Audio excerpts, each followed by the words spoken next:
Dear student, you are most welcome to our educational channel mechanical Pandit. और मैं आपके प्यारे पांडे सर। आज स्टीम इंजन में काफ़ी जो है इम्पोर्टेंट एक टॉपिक हम लोग डिस्कस करने वाले हैं, and that is nothing but mean effective pressure, indicated horse power, break horse power, thermal efficiency, mechanical efficiency, ये सारे इंपॉर्टेंट टॉपिक पढ़ेंगे।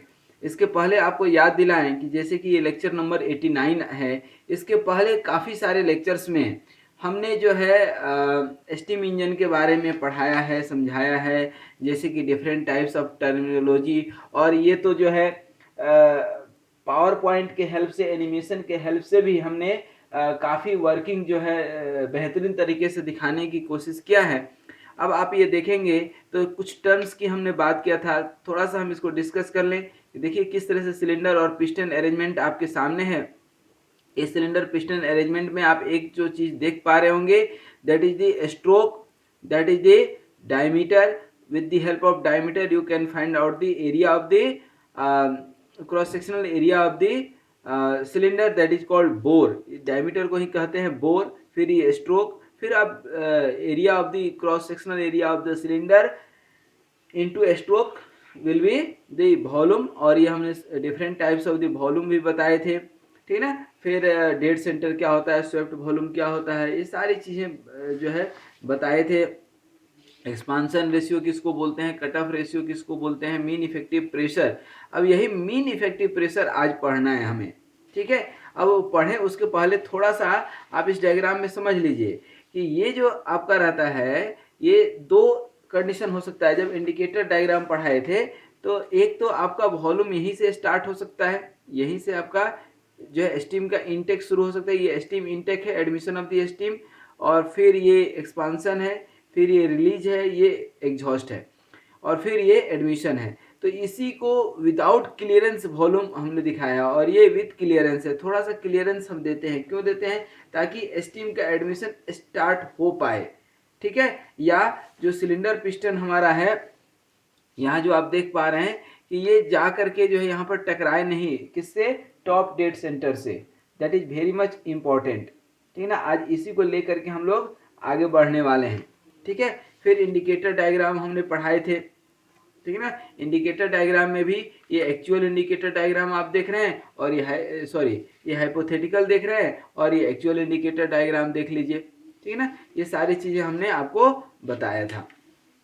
अब देखिए हम आ जाएं मीन इफेक्टिव प्रेशर पे। तो मीन इफेक्टिव प्रेशर भी दो तरीके से आप निकाल सकते हैं। एक तो क्लियरेंस वॉल्यूम को कंसीडर करते हुए, और दूसरा क्लियरेंस वॉल्यूम को कंसीडर न करते हुए, ठीक है। तो दोनों तरीके से अभी हम आपको निकालेंगे। सबसे पहले जो है हम निकालते हैं mean effective pressure, mean effective pressure, ठीक है ना, विदाउट क्लियरेंस वॉल्यूम। क्या लिखे हैं, विदाउट क्लियरेंस वॉल्यूम। यहाँ एक एक चीज हम आपको समझाते जाएंगे, कहीं कोई दिक्कत नहीं आएगी, ध्यान रखिएगा। सबसे पहले तो मीन इफेक्टिव प्रेशर है क्या, ठीक है ना। तो मीन इफेक्टिव प्रेशर हम समझाएं, उसके पहले थोड़ा डायग्राम हम बनाना चाहेंगे। ये आपका डायग्राम हो गया किसका, पीवी डायग्राम, पी और भी, ठीक है ना। अब यही पीवी डायग्राम जो है विदाउट क्लियरेंस है, विदाउट क्लियरेंस है तो क्या होगा, ये आपका स्टीम का एडमिशन शुरू होगा, स्टीम अंदर जाना शुरू होगा, किसमें, सिलेंडर में। फिर ये क्या होगा, एक्सपांसन होगा, ठीक है ना। एक्सपांसन होने के बाद ये रिलीज होगा, ठीक है ना। और फिर ये यहाँ पर चले आएगा, ठीक है। अब ये पॉइंट सब याद रखिएगा, ये पॉइंट 1 हो गया, ये 2 हो गया, ये 3 हो गया, ये 4 हो गया, और ये 5 हो गया, ठीक है। अब ध्यान दीजिए, ये जो आपका पॉइंट 3 है, ठीक है, ये पॉइंट 2 है, तो इसका कुछ वॉल्यूम होगा, पॉइंट 3 का भी कुछ प्रेशर होगा यहाँ पर, ठीक है ना, जिससे P3 हो। अब ध्यान दीजिए, यहाँ पर क्लियरेंस वॉल्यूम तो है नहीं, तो डायरेक्ट आप क्या निकालते हैं, यहाँ से यहाँ तक की जो वॉल्यूम है, यहाँ से यहाँ तक का पूरा, से यहाँ से लेकर के V3 या V4, तो इस वॉल्यूम को ही हम लोग बोलते हैं VS, स्वेप्ट वॉल्यूम, ठीक है। और इस वॉल्यूम को बोलते हैं कट ऑफ वॉल्यूम, ठीक है ना। इस पॉइंट 2 को बोलते हैं कट ऑफ पॉइंट, 3 को बोलते हैं रिलीज पॉइंट। यहाँ पर प्रेशर रिलीज होता है, देखिए प्रेशर घटा है कि नहीं, और वॉल्यूम बढ़ा है, ठीक है। इसको अभी हम और लिखेंगे, ठीक है। और जो है मीन इफेक्टिव प्रेशर अब डिफाइन करें तो मीन इफेक्टिव प्रेशर क्या है, तो mean effective pressure is the uniform net pressure acting on the piston. अब देखिए यहाँ पर प्रेशर का वेरिएशन अलग अलग है, इसका एरिया अलग अलग तरीके से निकलेगा, लेकिन मीन इफेक्टिव प्रेशर निकालेंगे तो हम एक मीन इफेक्टिव प्रेशर कुछ ऐसा भी निकाल सकते हैं, ठीक ना। और ये वॉल्यूम जो है कुछ ऐसा होता है। दैट मीन्स कि ये जो आपका है आपका, ठीक है, ये क्या हो गया मीन इफेक्टिव प्रेशर, और ये क्या हो गया आपका स्वेप्ट वॉल्यूम, ठीक है।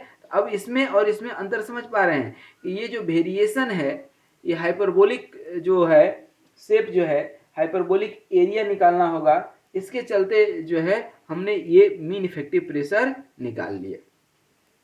ये equivalent to all the pressure है, जैसे यहाँ पे 4-5 प्रेशर है, उन सब प्रेशर को हटा करके अलग अलग प्रोसेस में अलग अलग प्रेशर है, एक इक्विवेलेंट प्रेशर हम निकालते हैं, that is called mean effective pressure, ठीक है। तो इसको यदि हम डिफाइन करें, मीन इफेक्टिव प्रेशर को, तो इसको डिफाइन कर सकते हैं uniform net pressure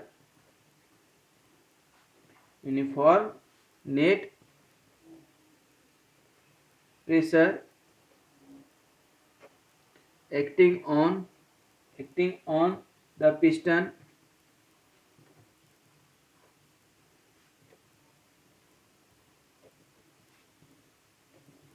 piston throughout the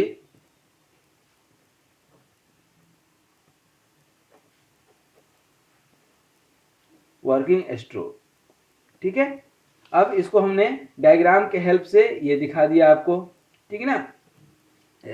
जो इसकी हाइट है वो आपको मीन इफेक्टिव प्रेशर देगा, और जो लेंथ है वह क्या देगा आपको, क्या देगा स्वेप्ट वॉल्यूम, ठीक है।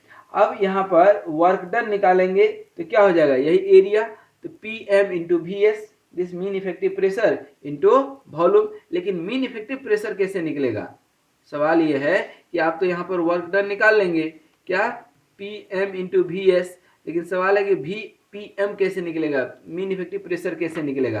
तो आइए अब हम निकालते हैं मीन इफेक्टिव प्रेशर, ठीक है। अब देखिए हम यहाँ पर इस डायग्राम को निकालें और यहाँ भी हम वर्क डन निकाल लें, ठीक ना। इस वर्क डन के वैल्यू को यहाँ रख दें तो PM नहीं निकल जाएगा।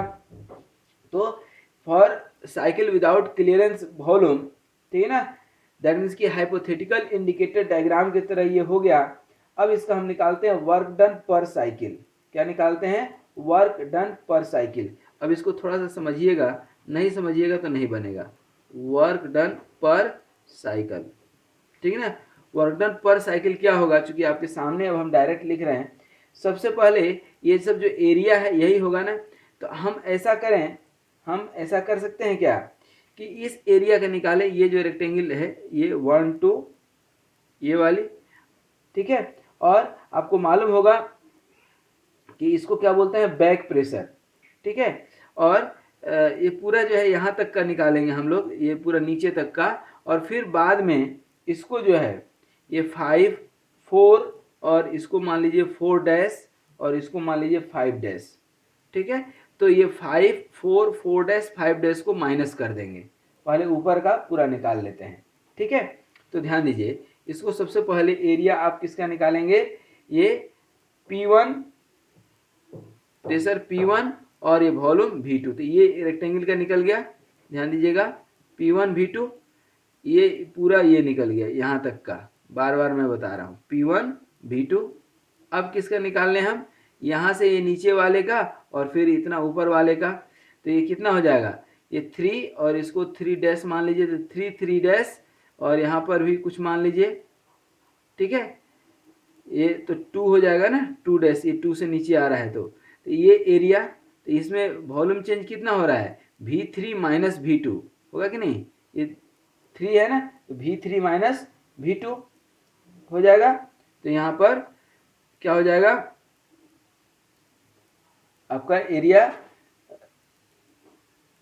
P1 V1, और यहाँ पर ये हो जाएगा आपका ये पूरा P1 V1 एरिया, और इसकी एरिया ये जो है आपका क्या है हाइपरबोलिक प्रोसेस, तो इसका क्या हो जाएगा P1 और V2 और log ऑफ R क्या होगा V2 upon V1 log V3 upon V2, तो log क्या हो जाएगा R और माइनस ये वाला बैक प्रेशर वाला, ये जो P5 ठीक ना, और ये V3 PB इंटू V3, ये PV ध्यान रखिएगा क्या है बैक प्रेशर, ठीक है ना। और R क्या है यहाँ पर expansion ratio V3 upon V2, ठीक है, यहाँ पर लिख दे V3 अपॉन V2, ठीक है ना।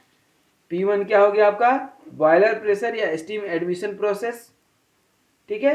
P2 क्या हो गया आपका, P2 क्या हो गया कट ऑफ पॉइंट पे जो रिलीज प्रेशर है।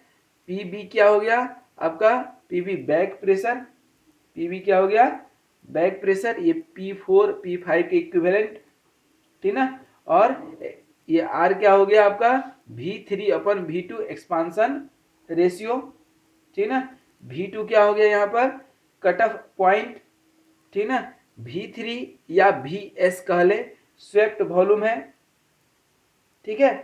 अब यहाँ पर ये एक इक्वेशन निकल गया, इसको थोड़ा सा और अच्छे से आप लिखेंगे तो क्या हो जाएगा P1 V2 कॉमन आ जाएगा कि नहीं, P1 V2 कॉमन आ जाएगा तो 1 plus log of R minus PB V3, ठीक है। अब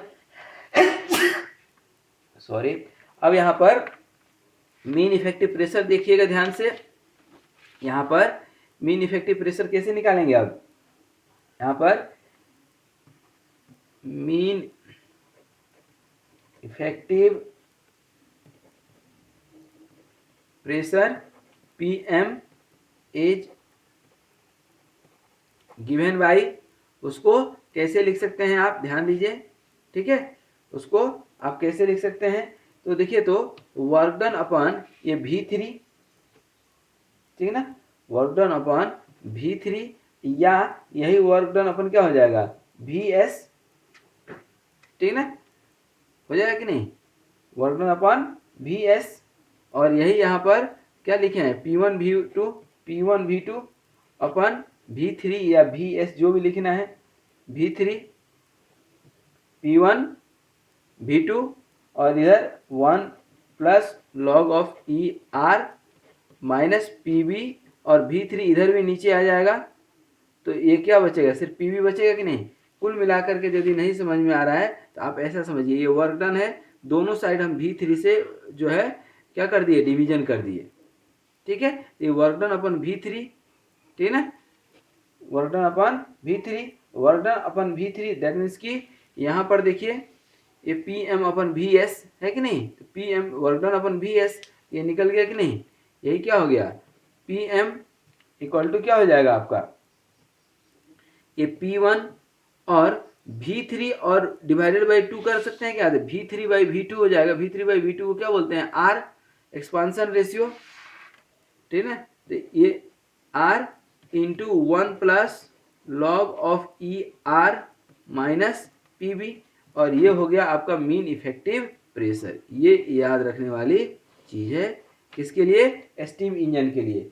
ध्यान रखिएगा स्टीम इंजन में आपका एक्सपांसन रेशियो इंपॉर्टेंट है और आईसी इंजन में कंप्रेशन रेशियो इंपॉर्टेंट है, दोनों की अपनी अपनी प्राथमिकता है।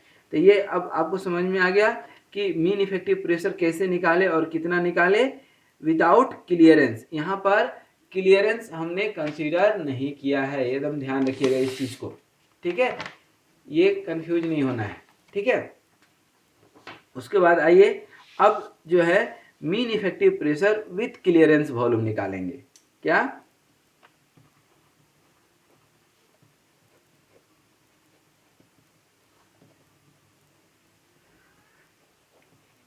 विथ क्लियरेंस वॉल्यूम, ठीक है। तो सबसे पहले तो हम ग्राफ बना लें,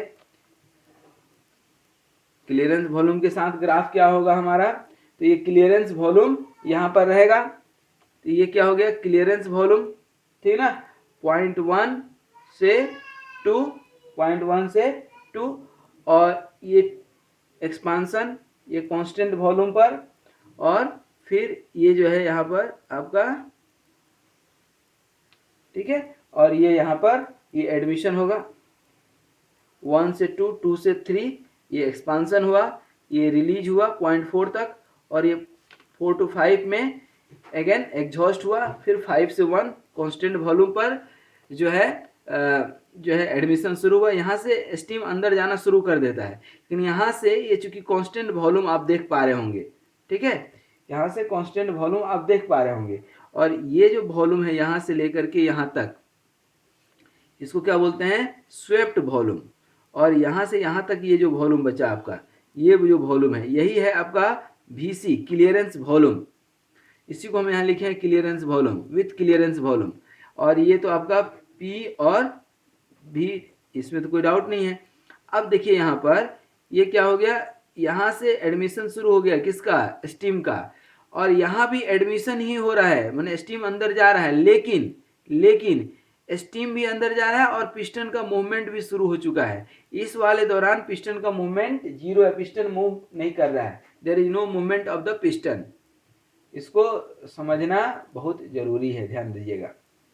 आगे बढ़े, ठीक है। फिर यहाँ पर एक्सपांसन हो गया, फिर स्टीम यहाँ रिलीज हो गया, लेकिन पूरी रिलीज नहीं हुआ, यहाँ प्रेशर ही रिलीज हो रहा है, ठीक है ना। फिर रिलीज होता है, यहाँ पर स्टीम रिलीज होता है, ठीक है। अब आइए वर्क डन निकालें, ठीक ना। तो वर्क डन कैसे निकालेंगे, यहीं पर आपके सामने निकाल रहे हैं। वर्क डन मतलब क्या, एरिया, ठीक ना। तो सबसे पहले अब यहाँ क्लियरेंस वॉल्यूम आ गया है, ठीक ना। तो ये पहले इस पूरे एरिया का निकाल लें, तो P1, ठीक ना, V2 माइनस V1, पहला P1 into V2 minus V1, और V1 मतलब क्या, VC क्लियरेंस वॉल्यूम, ध्यान दीजिएगा, ठीक है। पहला एरिया निकल गया, उसके बाद ये हाइपरबोलिक वाला एरिया यहाँ तक का निकल गया। अब ये वाला एरिया निकाल लें, ठीक है। तो ये वाला एरिया निकालेंगे तो कितना हो जाएगा, P1 V2 और log of E natural of V3 अपन क्या, V2, जिसको एक्सपांसन रेशियो लिखेंगे। ये expansion ratio R equal to क्या हो जाएगा, V3 अपन V2, ध्यान रखिएगा, V3 अपन V2 हो जाएगा कि नहीं। और नीचे वाला ये एरिया जो है आपका माइनस हो जाएगा, minus back pressure into VS हो जाएगा कि नहीं, ठीक है। अब यहाँ पर एक टर्म आता है, समझिएगा, क्लियरेंस रेशियो। ये छोटे छोटे टर्म्स मैं साइड में लिख लेता हूँ, आपको समझा भी देता हूँ, ध्यान दीजिएगा। ये R क्या हो गया आपका, एक्सपांसन रेशियो, एक्सपांसन रेशियो, और इसको क्या लिखते हैं, V3 अपन V2, ठीक है। उसके बाद आता है एक क्लियरेंस रेशियो, क्या, क्लियरेंस रेशियो, जिसको कि C से इंडिकेट कर रहे हैं, ठीक है ना। और ये होता है clearance volume upon swept volume, clearance volume upon swept volume. देख लीजिए, ये क्लियरेंस वॉल्यूम यहाँ से यहाँ तक, और एक क्लियरेंस वॉल्यूम क्यों देना पड़ता है, ये हमने कई बार आपको बताया है, ठीक ना। क्योंकि सिलेंडर का पिस्टन जब टॉप डेड सेंटर पे जाएगा, ठीक है, तो जो है थोड़ा सा टॉप डेड सेंटर में और पिस्टन के बीच गैप रहना चाहिए, इवन कि एक्सट्रीम पोजीशन पे आ गया, ठीक ना, तो ये एकदम इसको टच नहीं करेगा, टच करेगा तो क्या होगा, टकराएगा, ठीक ना। तो टीयर एंड वियर होगा पहला रीजन। दूसरा रीजन कि स्टीम इंटेक प्रॉपर नहीं हो पाएगा, ठीक है, इसलिए इसको पूरा वहां तक नहीं ले जाते हैं, ठीक है। तो क्लियरेंस रेशियो हो गया, ठीक ना। स्वेप्ट वॉल्यूम यदि आप निकालना चाहें, स्वेप्ट वॉल्यूम क्या, VS, तो VS कैसे आप निकालेंगे, ये V3 और माइनस VC निकल जाएगा कि नहीं। देखिए यहाँ पर V3 यहाँ पर है, यही है ना V3, यहाँ से V3, ये पॉइंट V3 का, और यहाँ पर कर देंगे तो यही VS आएगा। VS माने actual volume of the cylinder, ठीक ना। तो इसको क्या लिखेंगे, V3 माइनस VC, ठीक है। या ऐसे भी लिख सकते हैं क्या, V3 इक्वल टू VC को इधर ले लें, प्लस VS, ये भी लिख सकते हैं कि नहीं। उसके बाद जो है V3, ठीक है ना, V3 को और क्या लिख सकते हैं, देखिए तो यहाँ पर VS प्लस VC, VC को क्या लिख सकते हैं, देखिए तो VC को क्या लिख सकते हैं, यहाँ पर VC equal to C into VS लिख सकते हैं क्या, ये C इंटू VS लिख सकते हैं, ठीक है। और C इंटू VS को ही यहाँ VS को कॉमन ले लें तो 1 प्लस C लिख सकते हैं क्या, ठीक है, लिख सकते हैं। तो ये हो गया एक V3 का formula in terms of clearance ratio. अच्छा, एक चीज आई, अब एक्सपांसन रेशियो क्या था, V3 अपन V2 था कि नहीं, R इक्वल टू क्या है V3 अपन V2।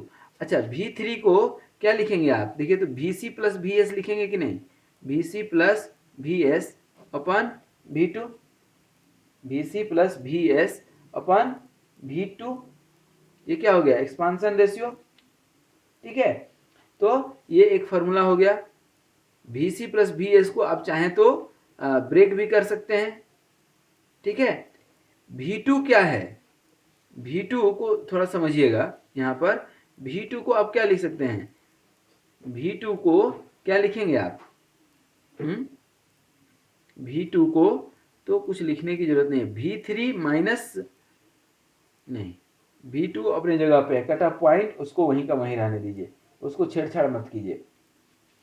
कट ऑफ रेशियो क्या होगा, V2 अपन V1, V2 अपन V1 क्या लिखेंगे,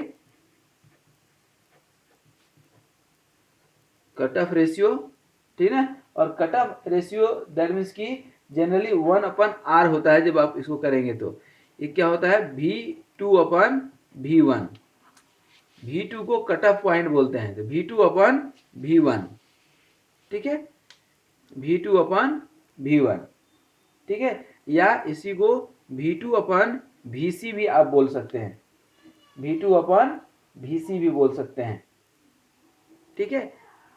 अब V2 अपन VC को क्या लिख सकते हैं, कुछ लिख सकते हैं क्या, अभी कुछ लिखने का कोई यहाँ जुगाड़ नहीं बैठ रहा है क्या, ठीक है। यहाँ देखिए तो क्या लिख सकते हैं, V2 इक्वल टू, यहाँ V2 कट ऑफ रेशियो यहाँ पर निकालेंगे हम यदि, तो V2 इक्वल टू क्या हो जाएगा, VC प्लस VS मतलब V3 है, ठीक है ना। यहाँ पर एक्चुअली हम इसको ब्रेक करना चाह रहे थे, ठीक है ना, इस एक्सपांसन रेशियो को और इसको, ठीक है ना।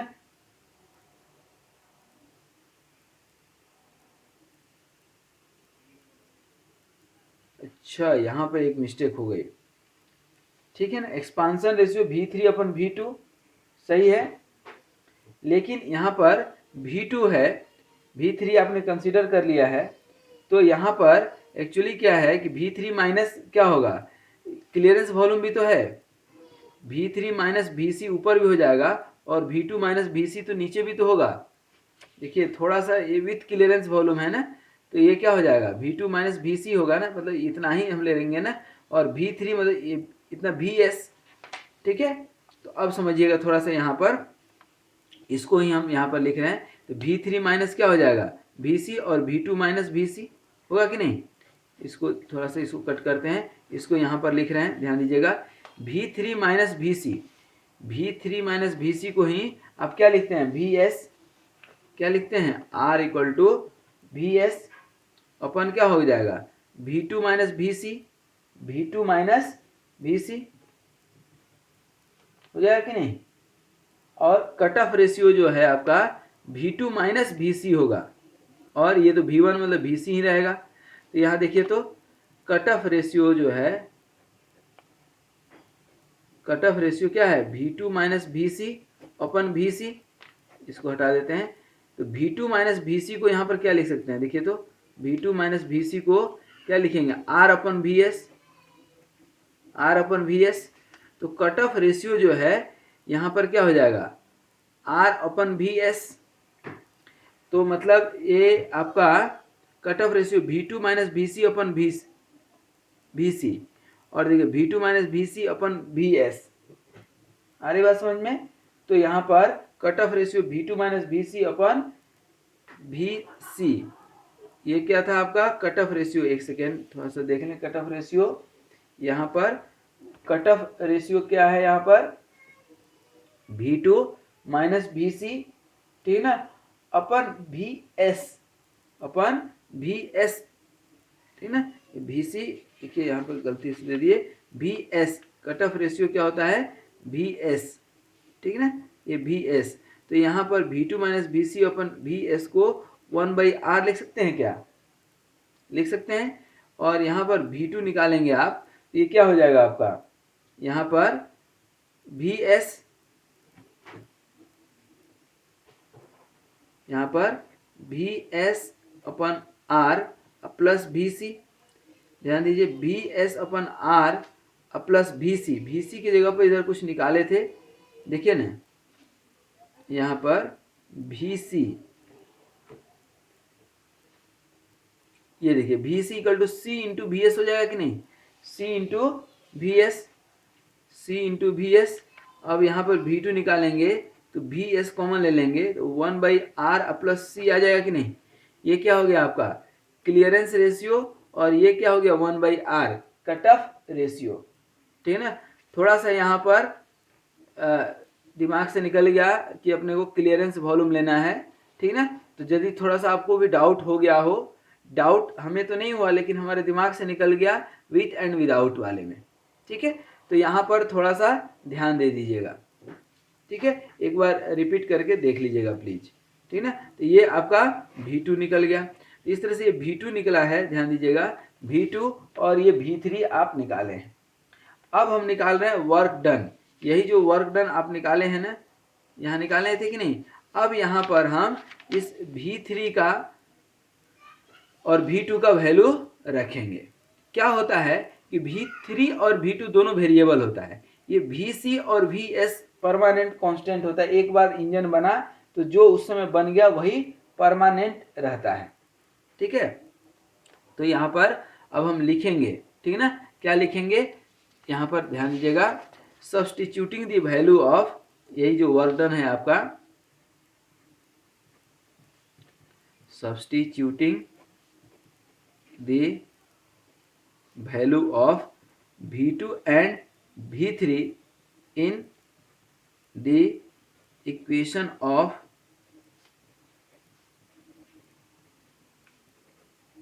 Work done. तो वर्क डन वाले इक्वेशन में इसको हम रखते हैं, ठीक है। अब कैसे रखेंगे ध्यान दीजिएगा, यहाँ पर अब हम रख रहे हैं P1 V2 माइनस VC है, तो ये वर्क डन P1 और V2 माइनस VC। अब V2 का वैल्यू कितना है, देखिए यहाँ पर ये VS इंटू 1/r प्लस सी है कि नहीं। अब हम इसको यहाँ रखें VS 1/r प्लस सी, अब माइनस ये VC, ठीक है ना। तो ये पहला हो गया, प्लस ये P1 V2 हम रखें P1 और V2 अगेन, ठीक है ना, V2 की जगह पर यही हम रख दें VS 1/r प्लस सी, ठीक है। और लॉग ऑफ E, और V3 अपन V2 को क्या लिखते हैं, ऑलरेडी हम लोग V3 अपन V2 को लिखते हैं, कुछ याद है, that is the expansion ratio. लेकिन ये V3 का वैल्यू हम निकाले हैं VS इंटू 1 प्लस सी, ध्यान दीजिए क्या निकाले हैं VS इंटू 1 प्लस सी ओपन V2 का वैल्यू अभी आप निकाले हैं यही VS into 1/r plus C, और माइनस, ठीक है ना, माइनस PB इंटू VS, ठीक है। ये आपका एक्चुअल वर्क डन निकल गया।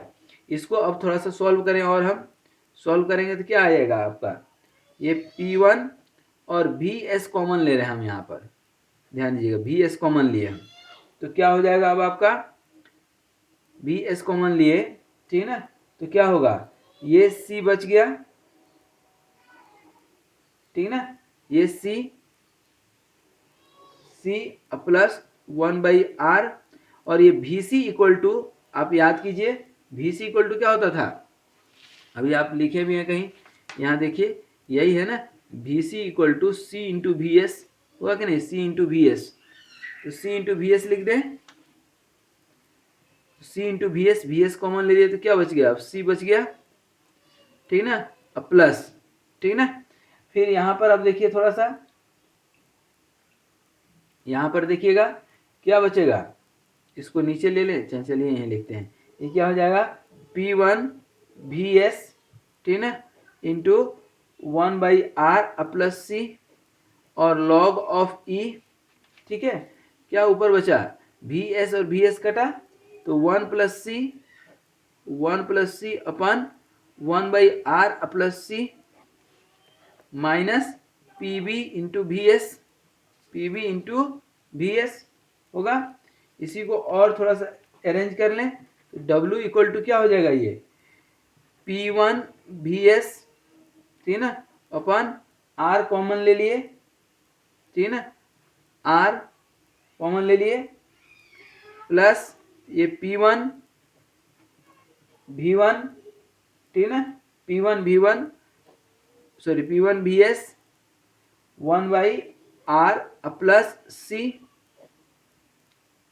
यही है ना, सी यहाँ पर पी वन वी एस, अच्छा सॉरी देखिएगा ना, यहाँ पे सी है माइनस है, ये माइनस माइनस ये और ये कैंसिल हो गया, तो क्या बचा, पी वन वी एस अपन R, P one V S 1/r plus C into log of, और ये क्या होगा आपका जो है, आप चाहें तो r को ऊपर ले जाइए, चाहे नीचे ही रहने दीजिए, क्यों इतना, 1/r प्लस सी और minus P B into V S, ये हो गया आपका वर्क डन, ये हो गया आपका क्या, वर्क डन। निकाल सकते हैं कैसे निकला वर्क डन, ठीक है। अब आपको क्या निकालना है, मीन इफेक्टिव प्रेशर। तो मीन इफेक्टिव प्रेशर क्या होता है आपका, work done upon swept volume, ठीक ना। तो यहाँ पर मीन इफेक्टिव प्रेशर और वी एस से यहाँ पर करेंगे तो देखिए, तो ये V S V S V S तीनों जगह से कैंसिल हो जाएगा कि नहीं, कट जाएगा, तो क्या बचेगा, P one by R plus P one और 1/r प्लस सी, ठीक है ना, लॉग ऑफ ई और 1 plus C 1/r plus C minus P B, that is your mean effective pressure, ठीक है। अब आप निकाल सकते हैं कि क्या निकला मीन इफेक्टिव प्रेशर। तो अब इसको जो है यहाँ पर एक बार और हम लिख देते हैं वर्क डन, ताकि आपको याद रहे, ठीक है। अब देखिए यहाँ पर दोनों हम लिखेंगे, उसके बाद आपको थोड़ा सा बताएंगे क्या है, P one V S by R plus क्या आया, पी वन वी एस, ठीक है, 1/r plus C, 1/r plus सी, सी क्या है, क्लियरेंस रेशियो, और लॉग ऑफ ई और 1 plus C 1/r plus C minus P B into V S, ये हो गया आपका क्या, वर्क डन, ठीक है। अब यहाँ पर आप देखेंगे यदि, तो ये R 1/r cut off ratio generally मालूम होता है, C क्लियरेंस रेशियो इंजन के साथ ही हमें मालूम होता है, VS मालूम होता है, ठीक है ना। तो सिर्फ ये आपको P1 और ये PB जो है जनरली एटमॉस्फेरिक प्रेशर होता है, एटमॉस्फेरिक प्रेशर से थोड़ा सा कम ही होता है, क्योंकि आर्टिफिशियल ड्रॉट लगाते हैं तो थोड़ा कम ही होता है, तो ये वैल्यू आपको सब मालूम होता है। अब यहाँ से आप निकाल लें क्या, मीन इफेक्टिव प्रेशर, तो क्या होता है W अपन वी एस। अब इसको आप निकालेंगे मीन इफेक्टिव प्रेशर, तो क्या निकल करके आ गया, P1/r plus P1 1/r plus C, ठीक है ना, लॉग ऑफ E और 1 plus C upon 1/r plus C minus P B, ठीक है। तो ये हो गया आपका मीन इफेक्टिव प्रेशर। तो अब आपने देख लिया कि किस तरह से मीन इफेक्टिव प्रेशर हम निकालते हैं स्टीम इंजन का। ये सब किसकी बात चल रही है अभी, स्टीम इंजन का, ठीक है। अब स्टीम इंजन का आपने क्या निकाल लिया, मीन इफेक्टिव प्रेशर, ठीक है ना, विथ क्लियरेंस वॉल्यूम, ठीक है।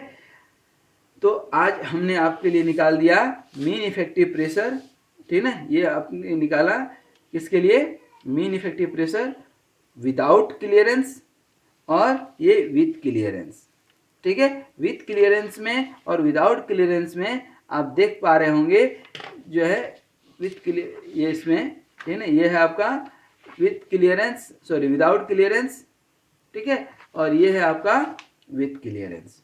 दोनों में फर्क थोड़ा नजर आ रहा होगा आपको। यहाँ पर कहीं भी क्लियरेंस रेशियो नहीं है, देखिए यहाँ पर, और इसमें सभी जगह क्लियरेंस रेशियो है, इधर भी इधर भी, ठीक है। तो आई थिंक ये अब आप निकाल पाएंगे। अब इसके साथ ही छोटा छोटा 2-3 और फार्मूला है जहाँ पर मीन इफेक्टिव प्रेशर यूज होता है, ठीक है। तो मीन इफेक्टिव प्रेशर यूज होता है तो उसके लिए 2-3 चीज है।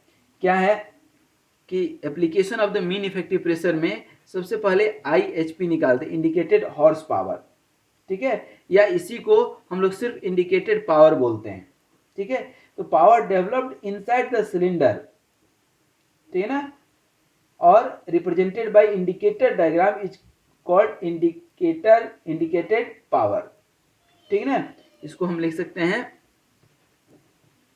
Power developed inside the cylinder, inside the cylinder is called indicated horse power, ठीक है ना। तो इंडिकेटेड हॉर्स पावर कैसे निकालते हैं, तो ध्यान दीजिए, ये निकालते हैं हम लोग indicated power equal to, simple formula होता है और ये कई बार शायद हम आपको बताए होंगे, प्लान अपन 60।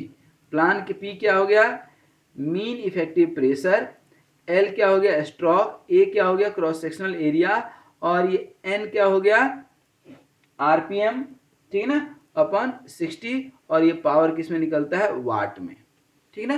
किलो वाट में निकालना हो तो 1000 से डिवाइड कर दीजिएगा, ठीक है। डबल एक्टिंग इंजन हो, ठीक है ना, फॉर डबल एक्टिंग इंजन हो तो यही क्या हो जाता है इंडिकेटेड पावर आपका 2 से मल्टीप्लाई हो जाएगा, बाद बाकी पूरा का पूरा फॉर्मूला वही रहेगा, ठीक है। इसमें भी आपका वर्क डन निकालना हो, ठीक है ना, क्या वर्क डन, तो वर्क डन क्या होता है आपका force into distance travel by the piston, force, ठीक है ना, फोर्स इनटू डिस्प्लेसमेंट होता है ना, तो डिस्टेंस ट्रेवल्ड बाय पिस्टन, ठीक है ना। फोर्स कितना हो गया F, और distance travelled by the piston generally क्या होता है area of the piston, sorry distance travel क्या हो गया L, फोर्स क्या होता है pressure into area, mean effective pressure into area, ठीक है ना, और इंटू L, और इसी को रेट से कर देंगे तो पावर निकल जाएगा, ठीक है ना, work done per unit time, तो ये आपका निकल जाता है इंडिकेटेड पावर, ठीक है। दूसरा एक होता है ब्रेक पावर, ठीक है ना, इसको भी ब्रेक पावर या ब्रेक हॉर्स पावर बोलते हैं दोस्तों, ठीक है। ये क्या होता है ब्रेक पावर, याद रखिएगा 2πNT/60, ये भी आप बचपन से निकालते आ रहे होंगे 2πNT/60। अब यहाँ पर N क्या होगा रिवोल्यूशन, ठीक है ना, यही रिवोल्यूशन जो यहाँ पर है आरपीएम, और बचा क्या आपका यहाँ पर T, तो T होता है टॉर्क, टॉर्क जनरेटेड, और ये टॉर्क कैसे निकालते हैं डायनेमोमीटर से निकालते हैं, रोप और hydraulic brake dynamometer is being used to determine the torque and power, ठीक है। और इसी को जब हाइड्रोलिक डायनेमोमीटर यूज करेंगे तो इसका फॉर्मूला हो जाता है πN और W minus S into D+D/60। यहाँ पर W क्या है समझिएगा, W क्या है डेड वेट, W क्या होता है डेड वेट, और S क्या होता है स्प्रिंग कांस्टेंट। इसका थोड़ा सा मैं एक छोटा सा फिगर यहाँ पर बना देता हूँ। ये कुछ ऐसा एक डायग्राम होता है ब्रेक डायनेमोमीटर का। ये क्या होता है यहाँ पर आपका वेट का जो है वो लगा रहता है और इसके ऊपर जो है वायर रहता है ऐसे, ठीक है, और नीचे जो है क्या होता है वेट लटका होता है। तो डब्ल्यू ये हो गया, और ये जो आपका स्प्रिंग जो है बैलेंस रहता है, ये स्प्रिंग बैलेंस का स्प्रिंग जो है वैल्यू जो भी रीड करेगा वो, ठीक है ना। आप कई बार देखे होंगे, आपका भी अपना वेट कभी आप मेजर किए होंगे तो उसमें स्प्रिंग बैलेंस लगा होता है, तो स्प्रिंग बैलेंस आपकी रीडिंग दे देती है, तो आप बोलते हैं कि अच्छा हमारा इतना वेट है। उसी तरह से ये क्या दे देता है, स्प्रिंग फोर्स, ठीक है ना। तो यहाँ से भी आप ब्रेक पावर निकाल सकते हैं, ठीक है, निकाल क्या सकते हैं, निकालते ही हैं हम लोग, ठीक है। तो यहाँ से यदि आप टी का वैल्यू निकालना चाहें ना, तो टी का वैल्यू क्या हो जाएगा, 2π/nt, ठीक है ना। 2π ये सब तो कांस्टेंट हो गया, क्या हो गया आपका, टी का value W-S into D plus D by 2, समझ लीजिए। यहाँ पर ध्यान दीजिए, ये WS, D और D क्या है, D है इसकी रेडियस, ये जो भी व्हील है इसकी रेडियस, स्मॉल d क्या है, ये जो रोप इसके ऊपर आपने लगाया है ना रस्सी, उसकी डायमीटर, याद रहेगा, ठीक है। अब चलिए आगे आ जाइए थोड़ा सा, अब लास्ट हम लोग एफिशिएंसी जो है कैलकुलेट कर लें, ठीक है ना। एफिशिएंसी ऑफ स्टीम इंजन, सबसे पहले हम लोग निकालते हैं क्या, मैकेनिकल एफिशिएंसी। मैकेनिकल वाले हम लोग हैं तो मैकेनिकल एफिशिएंसी तो सबसे पहले निकाल ही लेना चाहिए। तो mechanical efficiency of any engine takes into account the energy loss, ठीक है ना। एंड एनर्जी लॉस किसके चलते, due to friction of the moving part of the engine, engine की जो भी मूविंग पार्ट है उसके चलते जो भी एनर्जी लॉस होगा इट टेक्स इनटू अकाउंट, ठीक है। अब जैसा कि अभी इंडिकेटेड पावर हमने बताया आपको, क्या, इंडिकेटेड पावर, तो power developed at the engine. अब ब्रेक पावर क्या होता है, power developed at the wheel, actual जो पावर जो है आपको मिला, ठीक ना। तो इंजन कितना पावर डेवलप किया और मिला कितना, उसकी जो डिफरेंस होती है वही तो मैकेनिकल एफिशिएंसी है। जो लॉस हो गया, ठीक ना, जैसे यहाँ पर समझिए आपका इंजन जनरेट किया इंडिकेटेड पावर IP और मिला कितना आपको जो है ना व्हील पे, जो व्हील पे एनर्जी मिल रही है वही हमारे काम का है, तो उसको बोलते हैं ब्रेक पावर, ठीक ना। तो मैकेनिकल एफिशिएंसी आप निकालेंगे, mechanical efficiency it is defined as brake horse power upon indicated horse power, ठीक है। इसकी वैल्यू जो है 80 to 90% होती है, ध्यान रखिएगा 80 to 90%, ठीक है। और दूसरा एफिशिएंसी एक होता है थर्मल एफिशिएंसी, ये भी समझ लीजिए, थर्मल एफिशिएंसी। तो इसी थर्मल एफिशिएंसी को कई बार ब्रेक थर्मल एफिशिएंसी भी हम लोग बोलते हैं, ठीक है। ब्रेक थर्मल एफिशिएंसी जो है क्या होता है, थर्मल एफिशिएंसी ये होता है ब्रेक हॉर्स पावर या ब्रेक पावर, ठीक है ना, अपन, ठीक है ना, upon mass of steam into specific capacity of steam, ठीक है ना, into enthalpy change H1 minus H2, जो आपकी इंथैल्पी मतलब क्या है, एनर्जी ऑफ द स्टीम, ठीक है ना। ये mass of the steam MS ऐसे कर लीजिए, MS लिख देते हैं ताकि क्लियर रहेगा, ठीक है ना। तो मास of steam into enthalpy of steam, mass of steam मालूम रहेगा H1, जो स्टीम एंट्री लिया, एडमिशन लिया, अंदर गया, उसकी एनर्जी हाई होती है। इंथैल्पी क्या मतलब एनर्जी विद दी स्टीम, तो एनर्जी हो गई, और जो निकला उसकी एनर्जी क्या होगी, कम होगी, तो उसकी ये एनर्जी हो गई, ठीक है।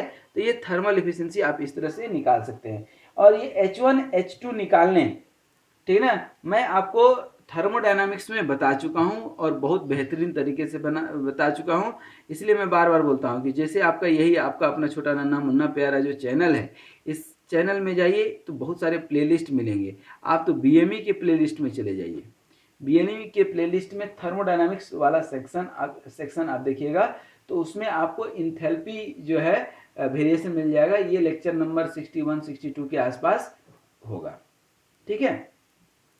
तो ये थर्मल एफिशिएंसी हो गया। और लास्ट एक होता है, ठीक है ना, थर्ड नंबर का इंडिकेटेड जो है thermal efficiency, indicated thermal efficiency same यही होता है, ध्यान दीजिए, यहाँ ब्रेक पावर है तो यहाँ पर इंडिकेटेड थर्मल एफिशिएंसी आप निकालेंगे तो indicated power upon mass of steam into H1 minus H2, ये H1 और H2 दोनों ही, H1 तो जनरली निकालना पड़ेगा, H2 भी आपको निकालना पड़ सकता है या स्टीम टेबल से डायरेक्ट मिल जाता है, ठीक है। लास्ट अब 3 हो गया, तो चौथे पे 4 पे करें विचार, लास्ट ओवरऑल एफिशिएंसी, ठीक है ना। तो it is the ratio of brake power to the heat supplied, ठीक है ना, ये ब्रेक पावर अपन हीट सप्लाइड। हीट सप्लाइड कितना करेंगे, जो फ्यूल हम जला रहे हैं, ठीक है ना, जो फ्यूल जला रहे हैं, तो फ्यूल कौन सा जला रहे हैं, कोल जला रहे हैं, तो कोल का मास, ठीक है ना, mass of the fuel into calorific value of the fuel. ठीक है, तो ये एक्चुअल, अब आप इस सब ओवरऑल एफिशिएंसी निकालेंगे तो बहुत कम निकल करके आता है, बहुत कम निकल करके आता है, ठीक है ना। इसकी एफिशिएंसी आपकी हार्डली 40% के आसपास होती है। मतलब 100 kg जो है आप कोयला जलाएंगे तो 100 kg का कोयला का आप कैलोरीफिक वैल्यू निकाल लें। आप निकालते हैं ना रोटी का, चावल का, सब चीज़ का कैलोरीफिक वैल्यू निकालते हैं कि हमारे शरीर को, हमारे बॉडी को कितनी की जरूरत है। आप डाइटिशियन के पास जाएंगे तो यही चीज़ आपको समझाता है कि आप इतना खाते हैं तो इतना एनर्जी मिलता है, इतना खाते हैं तो इतना एनर्जी मिलता है। इस एनर्जी को बर्न करना पड़ेगा, नहीं बर्न करेंगे तो आपके शरीर में फैट बढ़ जाएगा, आप मोटापे के शिकार हो जाएंगे, किसी बीमारी के शिकार हो जाएंगे, ठीक है ना। तो ये वही कैलोरीफिक वैल्यू है। हर फ्यूल की, कोयला की भी 4000 के आसपास कैलोरीफिक वैल्यू होती है, ठीक है ना, 4000 किलो जूल। अब देखिए यहाँ पर ये हो गया आज का हमारा क्लास। अब इस पूरे कहानी को अब हम समेटने की कोशिश करते हैं, ठीक है ना। ये कहाँ से शुरू किए थे, 5 मिनट के अंदर इसको रिवाइज करके कहानी खत्म करें। हम शुरू किए थे आपका स्टीम इंजन में। सबसे पहले हमने आपको बताया एक्चुअल इंडिकेटर और हाइपोथेटिकल इंडिकेटर डायग्राम, चूंकि हम आपको बता चुके हैं तो उसको न लेते हुए हमने आपको बताया कि मीन इफेक्टिव प्रेशर कैसे निकालते हैं, क्या होता है, ठीक है ना। तो हमने बताया कि ये इक्विवेलेंट प्रेशर होता है और निकालते हैं work done upon swept volume, work done upon swept volume, ठीक है। अब वर्क डन कैसे निकालते हैं ये भी हम बता चुके हैं आपको, ठीक है ना, एक बार नहीं कई बार बता चुके हैं। अब यहाँ पर इस एरिया को निकाल दें, एरिया यदि हमें मिल जाए तो वर्क डन मिल गया, एरिया मिल गया तो क्या मिल गया, वर्क डन मिल गया, मिल गया कि नहीं। अब इस जो है वर्क डन को यहाँ पर रख दें तो PM निकल सकता है, यही काम हम किए भी हैं, वर्क डन यहाँ निकाले। अच्छा देखिए विदाउट क्लियरेंस है, ये क्या है, विदाउट क्लियरेंस है, तो यहाँ पर ये वर्क डन निकाले, तो ये सबका एरिया निकाल लिए, ठीक है, एरिया निकाल लिए। ये R क्या है आपका, एक्सपांसन रेशियो V3/V2 याद रखिएगा, ठीक है, ये आपका निकल गया, ठीक है। उसके बाद हमने जो है आपको लिए निकाला mean effective pressure, mean effective pressure with clearance volume, ठीक है। ये देखिए mean effective pressure with clearance volume, ठीक है ना। अब इस कॉन्सेप्ट को ध्यान समझिएगा, यहाँ पर क्लियरेंस वॉल्यूम को हमने कंसीडर किया है और कंसीडर करना ही पड़ेगा, ये रहता ही है प्रैक्टिकल केस में, ठीक है ना। जब प्रैक्टिकल बात करेंगे तो ये रहेगा ही रहेगा। फिर इस ग्राफ में कौन किस चीज़ का वैल्यू है ये हमने समझाने की कोशिश किया है, ठीक है, कि एक्सपांसन रेशियो क्या है, V3/V2। अब देखिए विदाउट क्लियरेंस रहता तो डायरेक्ट V3/V2 लिख देते, लेकिन नहीं, अब यहाँ क्लियरेंस वॉल्यूम दिया हुआ है तो दोनों में माइनस करना पड़ेगा, दोनों में हमने माइनस किया है। देखिए यहाँ पर डायरेक्ट V3/V2 लिख सकते हैं, लेकिन क्लियरेंस वॉल्यूम जब कंसीडर नहीं करेंगे तब ये सही है, लेकिन क्लियरेंस वॉल्यूम जब कंसीडर करेंगे तो क्लियरेंस वॉल्यूम माइनस करना पड़ेगा, यहाँ हमने माइनस किया है। फिर clearance ratio VC/VS swept volume, VC = C × VS लिख सकते हैं, ये C एज्यूम कर लिए हैं क्लियरेंस रेशियो। उसी तरह स्वेप्ट वॉल्यूम ये VS, तो VS क्या है, V3 - VC, इसको हमने सॉल्व किया है, V3 का वैल्यू निकाल लिए, VS और अच्छा ये क्यों निकाल रहे हैं हम, V3 का वैल्यू क्यों निकाले, इसलिए निकाले कि V3 अननोन रहेगा, हमेशा हमें फाइंड आउट रहेगा, और ये VS और C कांस्टेंट रहेगा किसी भी स्टीम इंजन के लिए, ठीक है। फिर ये कट ऑफ रेशियो हमने निकाल लिया V2/V1 या VS, ठीक है ना, V2 - VC VS, इसको हमने सॉल्व करने की कोशिश किया है, ठीक है ना। ये V2 का वैल्यू आ गया, तो V2 और V3 यहाँ मिल गया, V2 और V3 मिल गया तो ये अच्छी बात है। अब यहाँ पर जो है वर्क डन निकालेंगे हम, ठीक है ना, ये वर्क डन निकाले आप इसी एरिया का, ठीक है ना, इस वर्क डन निकाले V2 - VC, यहाँ P1/V2 ये एक्सपांसन वाला, और ये PV - VS, ठीक है ना, बैक प्रेशर का। अब यहाँ पर क्या है, ये वर्क डन, अब इस वर्क डन में V2 और V3 का जो वैल्यू निकाले वो यहाँ पर हमने रख दिया है। आ रही बात समझ में? ये यहाँ पर देखिए रख दिए, इसको रख के सॉल्व किए तो ये हमारा वर्क डन निकल गया। Work done upon swept volume mean effective pressure होता है, तो मीन इफेक्टिव प्रेशर निकल गया। तो ये मीन इफेक्टिव प्रेशर आपका निकल गया, ये mean effective pressure with clearance volume. तो ये हमने आपको दो बार दिखाया कि ये देखिए ये विदाउट क्लियरेंस वॉल्यूम है, दोनों को समझने की कोशिश कीजिएगा। ये विदाउट क्लियरेंस है एंड विथ क्लियरेंस है, दोनों में फ़र्क कहाँ पे है कि यहाँ पर क्लियरेंस रेशियो आ गया है। आ रही बात समझ में? यहाँ पर क्लियरेंस रेशियो कहीं नहीं आएगा, ठीक है। उसके बाद हमने आपको जो है मीन इफेक्टिव प्रेशर के साथ साथ इंडिकेटेड हॉर्स पावर निकालना बताए कि मीन इफेक्टिव प्रेशर के हेल्प से आप इंडिकेटेड पावर निकालते हैं। फिर ब्रेक पावर निकालते हैं, ब्रेक पावर भी निकालने के दो मेथड हैं, ठीक है ना। उसके बाद आपको हमने एफिशिएंसी बताए, mechanical efficiency, thermal efficiency, indicated thermal efficiency and overall efficiency. Now I hope कि ये सारी चीज़, सारे लेक्चर्स आपको बेहतरीन तरीके से समझ में आए होंगे, ठीक है। यदि नहीं आया है तो एक बार और देख लीजिए, फिर भी नहीं आए तो एक बार और देख लीजिए। ऐसा हो नहीं सकता है कि आपको समझ में नहीं आए। इतना प्यार से, इतना बेहतरीन तरीके से समझाने के बाद भी समझ में नहीं आए तो फिर तो मतलब जो है समझ ही सकते हैं, ठीक है। तो thank you very much for watching this video and I hope कि आप इस चैनल को भी थोड़ा बहुत प्रमोट करेंगे। थोड़ा नहीं, खूब प्रमोट कीजिए। कर भला तो हो भला। आप जितना किसी दूसरे का भला करेंगे तो आपका भी भला होगा। आप इन सारे वीडियोज़ को इत्मीनान से आपने देखा, ठीक है ना। आपका ज्ञान कुछ बढ़ा इस उम्मीद के साथ कि जो है हम लोग फिर अब एक नए वीडियो के साथ मिलेंगे। इसके आगे अभी पूरा आईसी इंजन पढ़ना है अपने को, आईसी इंजन का कुछ न्यूमेरिकल भी करना है। तो आज यहीं तक। Thank you very much for watching this video. Wish you all the best. Thank you very much.